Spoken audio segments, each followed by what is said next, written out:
This song was created using the N-Track Studio app.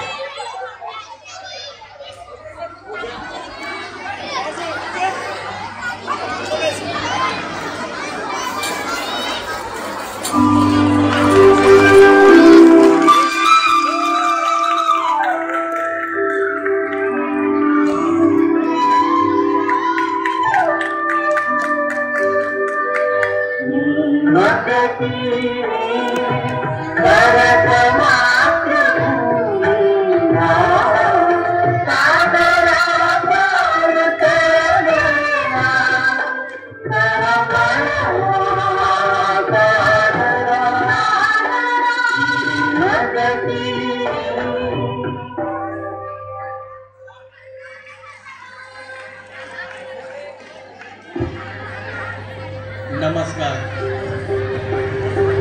सर्वांनी मला ओळखलं असेल.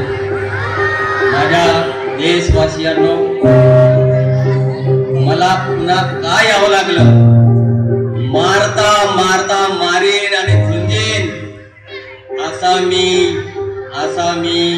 असा मी विनायक दामोदर सावरकर.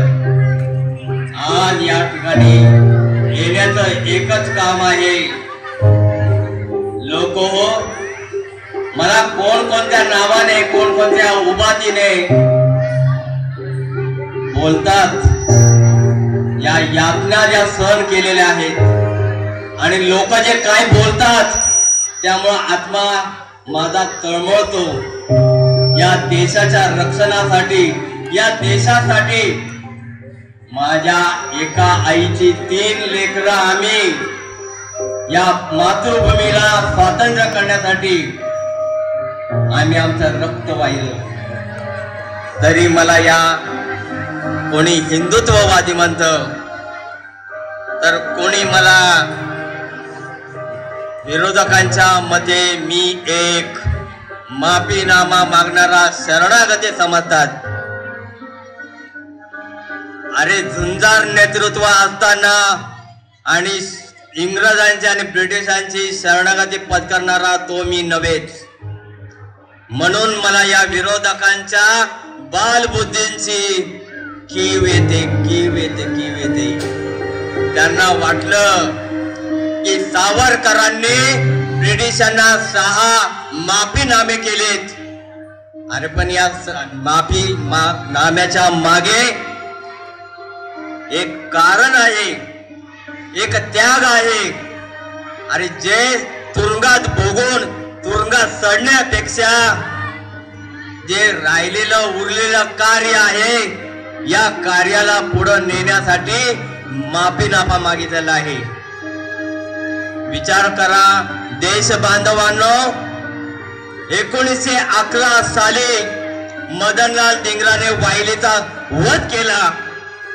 उधम सिंग सरदारने त्या कर्जन वायलीच्या वधानंतर नाशिकचा अनंत लक्ष्मण कानेरे याने त्या जॅक्सनचा खून केला आणि त्या खुनाचा आरोप माझ्यावर दिला आणि 50 वर्षाची मला काळ्या पाण्याची शिक्षा झाली. कोणता स्वातंत्र्यवीर आहे, कोणता स्वातंत्र्य सैनिक आहे की त्याला 50 वर्ष शिक्षा झालेली आहे? काही कारण नसताना सुद्धा फक्त संशयाच्या सुईने मला अटक झाली आणि लंडन वरून येताना फ्रेंचच्या किनाऱ्यावरती मार्सेलेस बंदराच्या वेळेस ती बोट तांत्रिक बिघाडामुळे थांबली. त्या संधीचा फायदा घेऊन या जागतिक उडी म्हणजे त्या सागरामध्ये संडासाच्या पोर्ट होल मधून उडी मारून संपूर्ण अंग रक्तबंबाळ झालं. खाऱ्या पाण्यातून पोहून मी 10-15 मिनिटं पोहून फ्रेंचच्या धर्तीवर आलो. त्या पोलिसांना ओरडून सांगितलं की मी राजकैदी आहे, मला चुकीचा.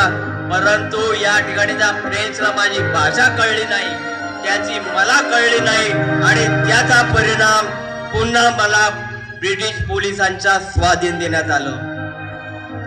देश बांधवांनो, या वाघिणी सारख्या या आगबोटीने मला अंदमानाच्या त्या सागरी किनाऱ्यावर नेलं.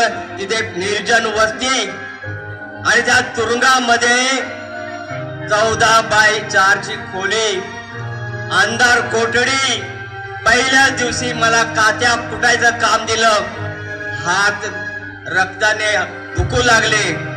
काही गुन्हा केला तर 8-8 दिवस 14 दिवस हात वर करून मला साखळ दंडाने उभं केलं जात होतं. जिथं मूल केलं, तिथं मूत्र केलं, तिथं मला उभं केलं जात होतं. एवढी 11 वर्ष मी सहन केलेल्या यातना, हाल, अपेक्षा हे सांगताना मला त्या आठवणी आजही डोळ्यासमोर राहतात. ज्या बराकीत मला ठेवलं होतं त्या बराकीच्या समोर दररोज 1-2 कैदी माझ्या समोर फासावर जात होते. वंदे मातरम म्हणत होते. कोणासाठी? या देशासाठी, देशाच्या रक्षणासाठी. आणि माफी नामाचं मी अनेक उदाहरणं देऊ शकतो. जेव्हा मोहम्मद घोरीने पृथ्वीराज चव्हाण बरोबर युद्ध केलं, वारंवार मोहम्मद घोरी या ठिकाणी अपयशी होत होतं आणि पृथ्वीराज चव्हाण जिंकत होता. पण पृथ्वीराज चव्हाण त्याला माफ करत होता. मोहम्मद घोरीला प्रश्न विचारला की तू वारंवार तू युद्धाला माझ्याशी येतो, त्याला कारण काय? मी तुला माफ करतो. त्याने एकच उत्तर दिलं. ते उत्तर नीट ऐका. ते उत्तर असे होते की मी पुन्हा पुन्हा पुन्हा ज्यावेळेस येतो ते पूर्ण तयारीनिशी येतो. आणि एक दिवस खरं त्या मोहम्मद घोरीने पृथ्वीराज चव्हाणचा या ठिकाणी पराभव केला. दुसरं उदाहरण आहे छत्रपती शिवाजी महाराजांचं.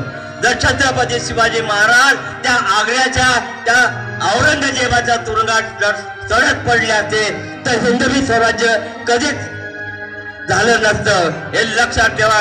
कारण प्रत्येक क्रांतिकारक असेल तो कोणी असो, तो क्रांतिकारक कुठल्या तरी कार्यासाठी या ठिकाणी शरणागती पत्करतो आणि तो पुढे जातो. सुभाषचंद्र बोस भूमिगत राहून पलायन जपानला केलं आणि आझाद हिंद सेनेची फौज निर्माण केली. असे कितीतरी उदाहरणं आहेत. मी माफी मागितली म्हणून काय झालं?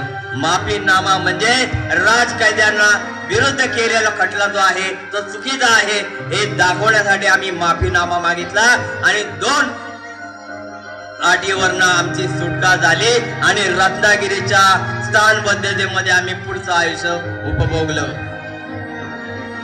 आता मला सांगा, इथे काही विरोधक जर असतील त्या विरोधकांना मी सांगतो, नाबार रियासत हरियाणा पंडित जवाहरलाल नेहरू या शेतकरी आंदोलनामध्ये त्यांना 3 वर्षाची शिक्षा झाली.